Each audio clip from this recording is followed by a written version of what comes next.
Let me tell you a story of how I lost my life. This was not long ago. I had gone to Rongai to visit a friend.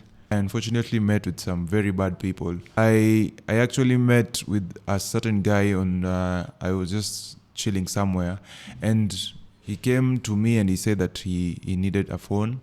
He needed to make a phone call, and he had a friend with him. I just thought to myself that maybe this person was in need, and I decided to give him a phone to make a phone call. So as I was there, I was talking to this other friend, and we were getting to know each other. And this other guy was, in a way, he kept on like moving towards a certain direction, and I asked him not to go too far from where I was, and he kept on saying that he was trying to look for network. And this guy who was the other guy who was talking with, he, we kept on, like the conversation kept on going, and by the time I realized this other guy had actually disappeared. And this other guy who I was talking with was like now his friend was like, this guy he didn't go so far. I actually even know where he stays. So by that time I was thinking like, I hope this guy had not like stolen my phone from me. This guy was actually this other friend of him was very friendly, and told me that we can even go to where this guy is staying so that he doesn't take away my phone. So I just decided to go and to see where this will go, because I needed my phone back.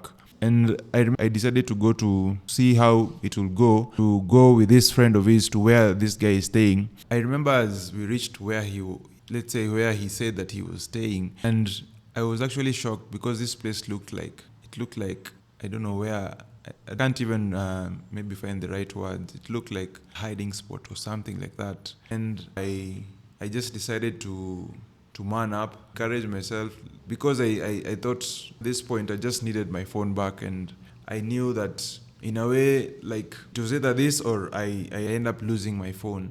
As I was there, all of a sudden this guy shows up and he's with other guys, and immediately they start beating me up. And at that time I'm asking for my phone, and this guy all of a sudden is the guy who had taken my phone is holding a machete. There's this guy who's holding a dagger. This other guy is holding a big rod.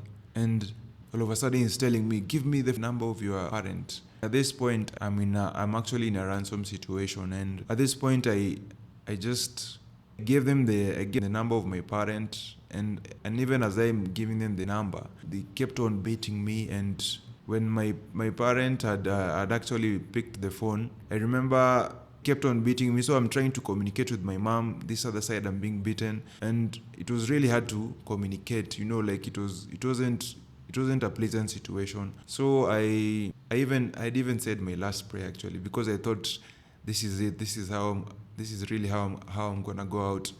And actually, my parents sent 1,000, and all of a sudden, this guy is just cooled down. It's like nothing had even happened. They switched up. That guy who had taken, assuming that he was the leader, that guy who had taken my phone, he said no one should touch this guy. This situation is over and done. And at the back of my mind, I'm thinking, is this guy really serious? They beating me up because of 1,000. And at that point in time, I felt like I'd been given another chance, and that these guys they could have even asked for more money. Like the fact that only 1,000 was sent, and they just decided to accept that amount.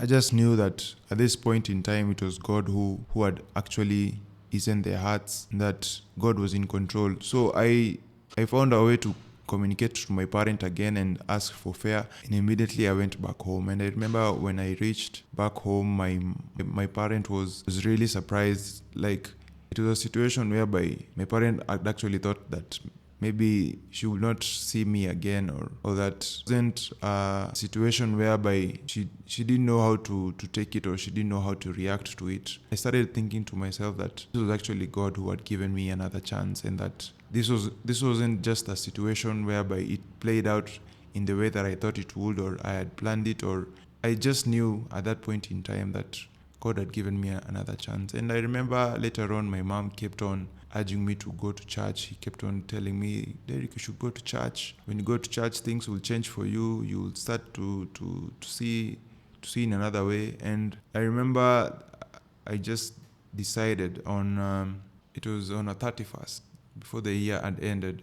my mom just told me, today you should make sure to go to church. At that time, I just felt that it was the time for me to go to church, and that I had to. That there was no other way, and that I had to be there in church. And as I went, I dressed up. It was in the morning. It was on a Sunday actually.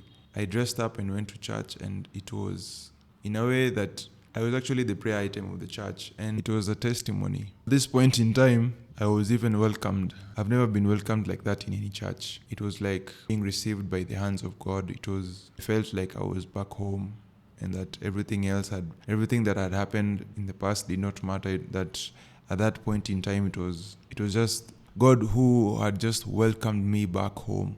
And I was sure that the life that I had been living before, it was over, and right now I had to switch up. I had to change the way that I'm seeing things. And later on, I even enrolled to the baptismal classes in church, and the day came and I got baptized. And I remember even during that time, I felt a shift in my core, like everything else switched up. I felt like I had become a new creature, and that all that my life, my old life was done, and that I was now living a new.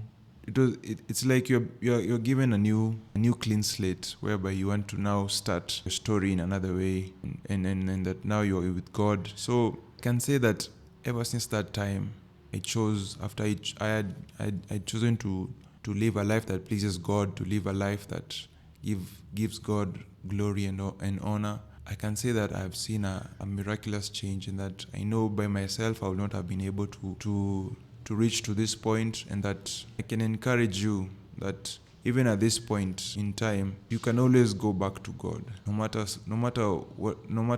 the situation, no matter what is going on at that time. You can just run to God, and God will welcome you with open arms. I never knew that would be how things will have turned out, but right now, I can say that it is the best decision I have ever made. I want to encourage you with this verse. The book I want to encourage you with is Matthew 11, verses 28 to 30. And it says, "Come to me, all you who are weary and burdened. I will give you rest. Take my yoke upon you and learn from me, for I am gentle and humble in heart, and you will find rest for your souls. For my yoke is easy and my burden is light." Be blessed.